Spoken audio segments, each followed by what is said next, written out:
สวัสดีค่ะก่อนอื่นเลยค่ะต้องกราบสวัสดีคุณผู้ชมทุกท่านเลยค่ะที่ได้คลิกเข้ามาชมวิดีโอนี้นะคะต้องบอกก่อนเลยค่ะว่าวิดีโอนี้นะคะเอาใจสำหรับคนรับประทานซูชิทุกท่านเลยค่ะและยิ่งไปกว่านั้นค่ะอุดมไปด้วยคุณค่าและสารอาหารที่มีประโยชน์มากมายค่ะกับวันนี้เลยค่ะเมนูวีแกนซูชินะคะหรือซูชิอะโวคาโดมะม่วงสุกนั่นเองค่ะ และก่อนที่เราจะไปดูส่วนผสมนะคะเพชรต้องขอท้าความก่อนเลยค่ะว่าที่มาของเมนูนี้นะคะก็คือว่าโดยส่วนตัวเนี่ยนะคะเพชรกับสามีค่ะอาศัยอยู่ณประเทศเยอรมนีค่ะและชื่นชอบในการรับประทานซูชิอยู่แล้วค่ะและวันหนึ่งค่ะได้มีโอกาสไปรับประทานซูชินะคะที่ร้านอาหารแห่งหนึ่งค่ะ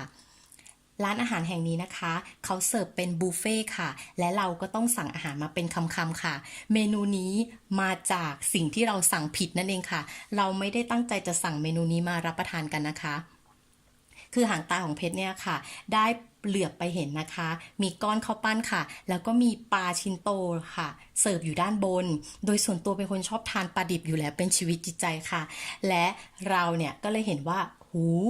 ร้านเนี้ยเขาเสิร์ฟปลาดิบชิ้นใหญ่มากค่ะ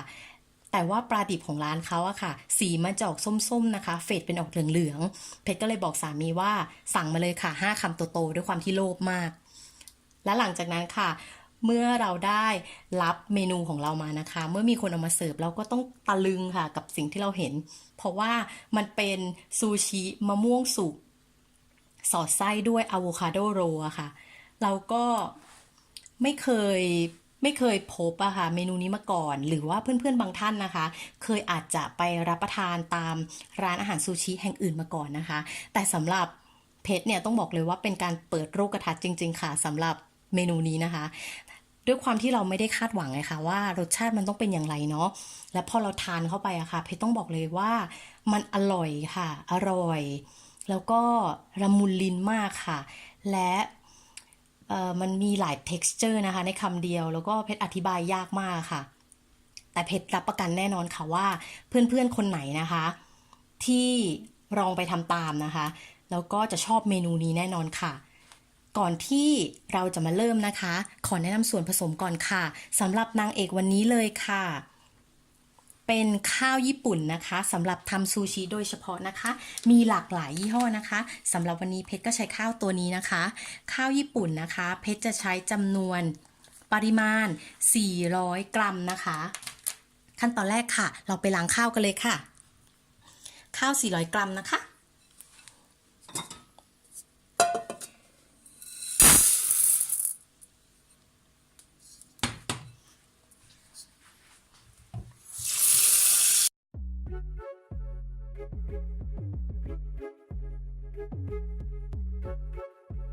I'm saying, so we gonna get these. Check this out, son. Hold up. I got you stuck off the realness. We be the infamous, you heard of us. Official Queensbridge murderers. Tomorrow comes equipped for warfare. Beware of my crime family. และหลังจากนั้นค่ะ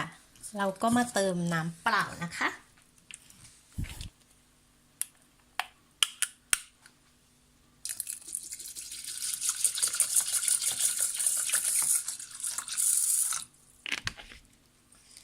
ถ้าข้าวปริมาณ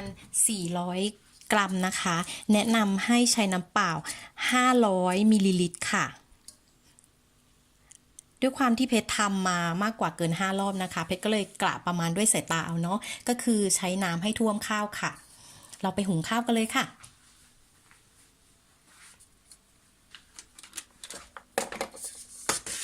ใช้หม้อข้าวปกตินะคะตามที่บ้านเลยค่ะแล้วก็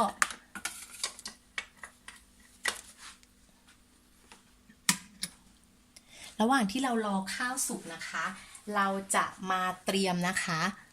ในการหั่นมะม่วงนะคะกับอะโวคาโดกันค่ะ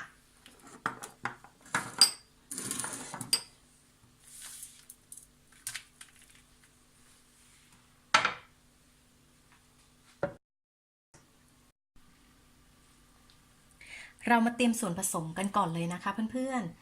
ๆนางเอกของเราวันนี้ค่ะก็คือข้าวญี่ปุ่นนะคะข้าวสำหรับทำซูชิโดยเฉพาะค่ะมีหลากหลายแบรนด์เนาะเพื่อนๆสามารถหาได้ตามห้างสรรพสินค้าทั่วไปนะคะน้ำเปล่าสะอาดค่ะสำหรับหุงข้าวค่ะ เรามาดูส่วนผสมนะคะที่เราจะคลุกลงไปในข้าวค่ะน้ำส้มสายชูค่ะน้ำส้มสายชูต้องเป็นน้ำส้มสายชูโดยเฉพาะนะคะสำหรับทำซูชิค่ะเพราะว่าน้ำส้มสายชูตัวนี้จะหมักมาจากข้าวโดยเฉพาะค่ะเพชรจะใช้น้ำส้มสายชูนะคะ2 ช้อนโต๊ะค่ะน้ำตาลค่ะ1 ช้อนโต๊ะค่ะเกลือค่ะ1 ช้อนชาค่ะแล้วก็งาขาวค่ะหรือว่างาดำก็ได้นะคะสำหรับไว้ตกแต่งเฉยๆค่ะเพื่อนๆจะใช้หรือไม่ใช้ก็ได้ค่ะมะม่วงสุกค่ะถ้าเป็นเมืองไทยนะคะเพื่อนๆอาจจะใช้มะม่วงเขียวเสวยนะคะที่หวานเนาะแล้วก็รสชาติอร่อยอะค่ะกลมกล่อมค่ะแต่สำหรับที่ประเทศเยอรมันนะคะขั้นตอนหรือง่ายๆนะคะในการเลือกมะม่วงนะคะก็คือว่ามะม่วงเนี่ยค่ะเมื่อเวลาเราจับแล้วนะคะเรากดลงไปนะคะเราจะสัมผัสได้ว่าเนื้อมันจะยุบลงไปนิดนึงอะค่ะแล้วก็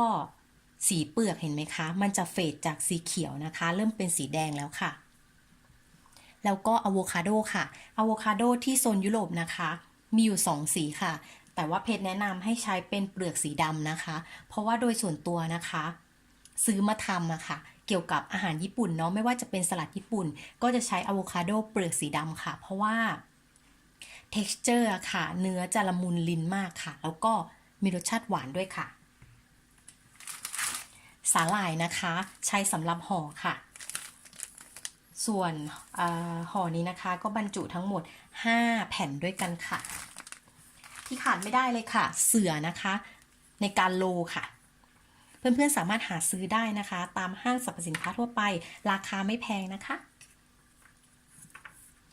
ระหว่างที่เรารอข้าวญี่ปุ่นของเราสุกนะคะเราก็จะมาทำการหั่นส่วนผสมไว้นะคะเรามาเริ่มกันเลยค่ะเราจะมาหั่นอะโวคาโดนะคะแล้วก็มะม่วงเพื่อจะเตรียมในการห่อนะคะ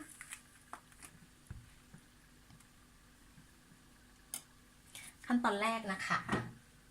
เรามาหั่นอะโวคาโดกันเลยค่ะเพชรไม่ทราบนะคะว่าเพื่อนๆมีเทคนิคอะไรในการหั่นอะโวคาโดนะคะการหั่นอะโวคาโดให้สวยนะคะก็คือว่าเราหั่นแล้วเราก็หมุนไปนะคะให้รอบตรงแกนกลางของอะโวคาโดค่ะก็จะเป็นเมล็ดเนาะเราก็จะสัมผัสได้นะคะว่ารู้สึกว่าเป็นเมล็ดค่ะพอเราหมุนครบรอบนึงแล้วใช่ไหมคะปึ๊บทำนี้เลยค่ะเห็นไหมคะเราก็บีบออกมานะคะหลังจากนั้นค่ะ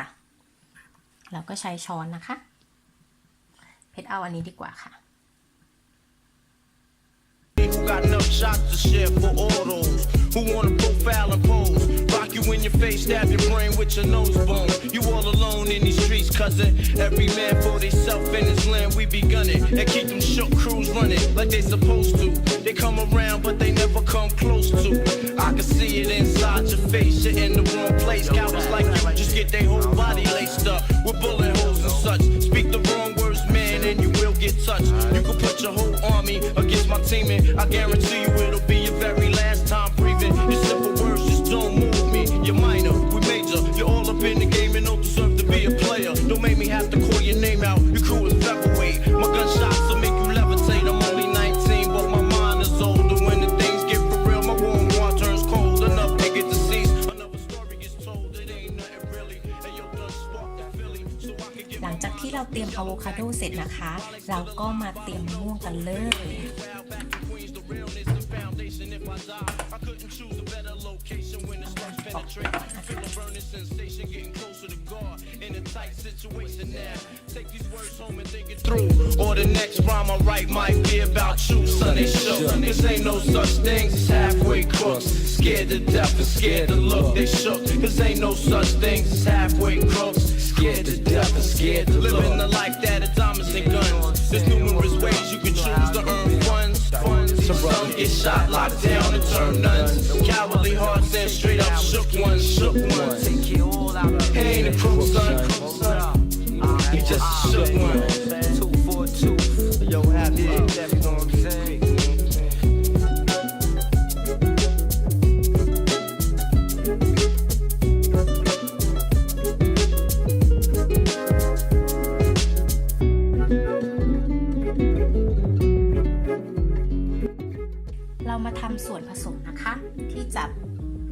คลุกนะคะบนข้าวนะคะก็คือน้ำส้มสายชูค่ะ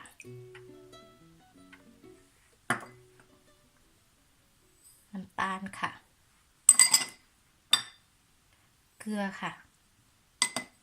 หลังจากนั้นคนเข้ากันนะคะ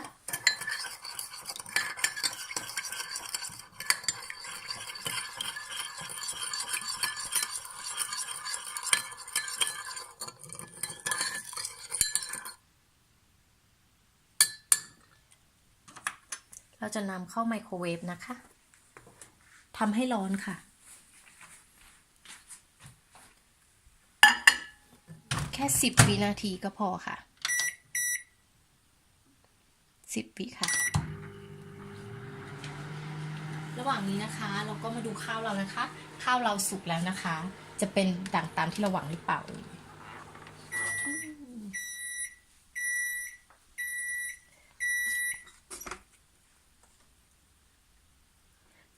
ข้าวเรานะคะเราก็นำข้าวออกมานะคะ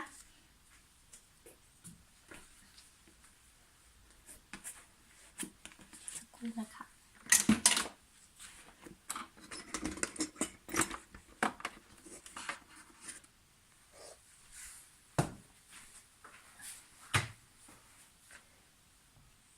ก็หาภาชนะนะคะ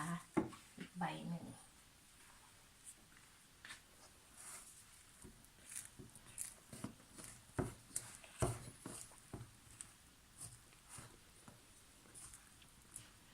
ข้าวก็จะมีลักษณะเหนียวนิดนึงนะคะ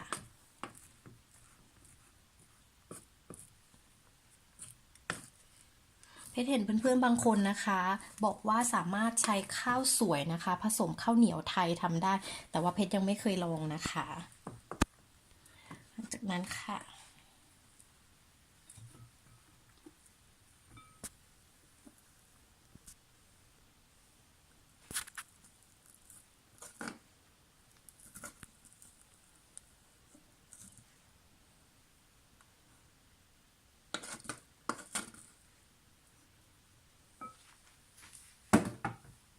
แล้วก็ไปนำ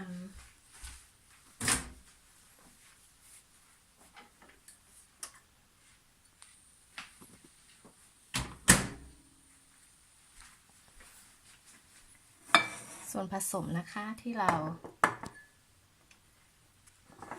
ได้ผสมไว้แล้วนะคะคนอีกสักรอบนะคะ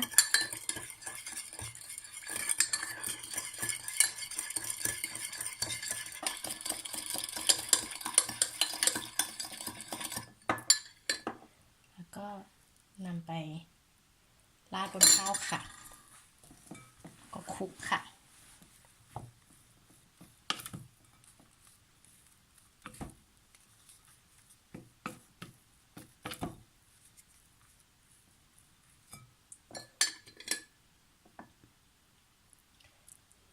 ทำ2-3 ครั้งนะคะ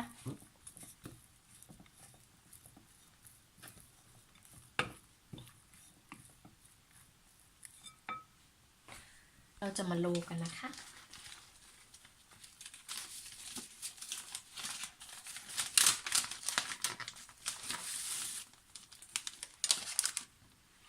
สาหร่ายนะคะมีด้านที่เงานะคะกับด้านที่ไม่เงานะคะเราจะใช้ด้านนี้ค่ะใส่ข้าวเข้าไปค่ะ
ใส่มะม่วงนะคะ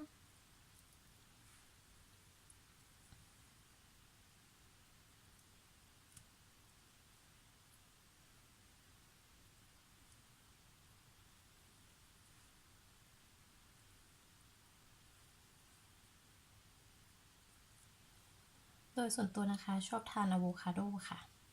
ก็จะใส่อะโวคาโดนะคะเยอะหน่อยค่ะ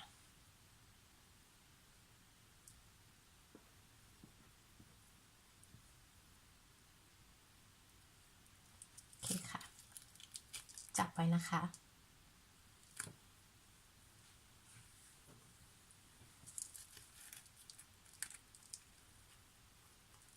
กดเข้าไปค่ะ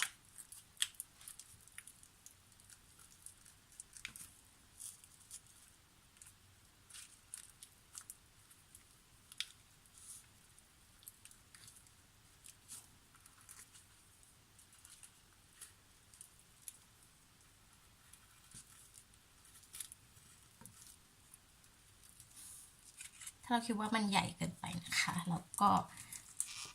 ค่อยๆโรยอีกรอบนะคะบีบให้เข้ารูปค่ะได้แล้วค่ะต่อมานะคะเราก็จะทำการหั่นกันค่ะ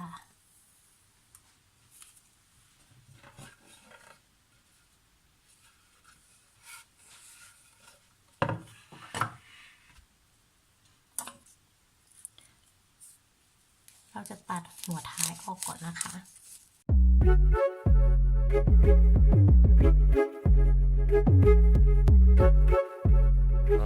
So we gonna get these. Check this out, son. Hold up. I got you stuck off the realness. We be the infamous, you heard of us. Official Queensbridge murderers. Tomorrow comes equipped for warfare. Beware of my crime family who got enough shots to share for all those who wanna profile and pose. Rock you in your face, stab your brain with your nose bone. You all alone in these streets, cousin. Every man for theyself in his land, we be gunning. And keep them shook crews running like they supposed to. They come around, but they never come close to.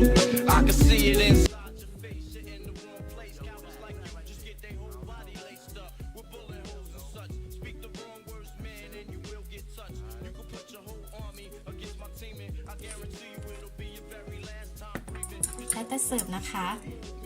เสร็จแล้วค่ะ เมนูง่ายๆค่ะสำหรับวันนี้ค่ะ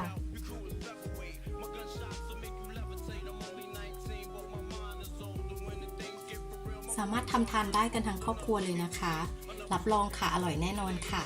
และสำหรับเพื่อนๆคนไหนนะคะ ที่มีคำถามนะคะ สามารถเขียนคอมเมนต์นะคะ ไปใต้คลิปนี้เลยค่ะ ถ้าเพชรมีเวลานะคะ เพชรจะพยายามตอบให้เร็วที่สุดค่ะ แล้วถ้าเพื่อนๆคนไหนนะคะนำเมนูนี้ไปทำแล้วอร่อยนะคะถูกใจ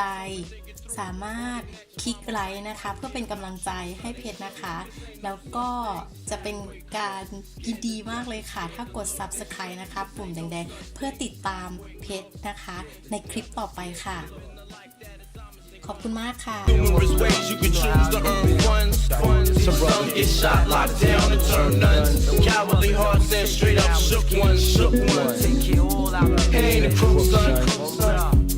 He just a shook one.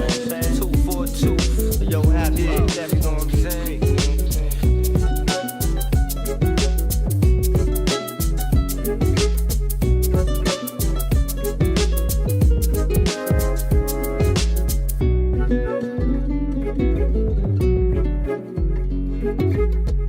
Thank you.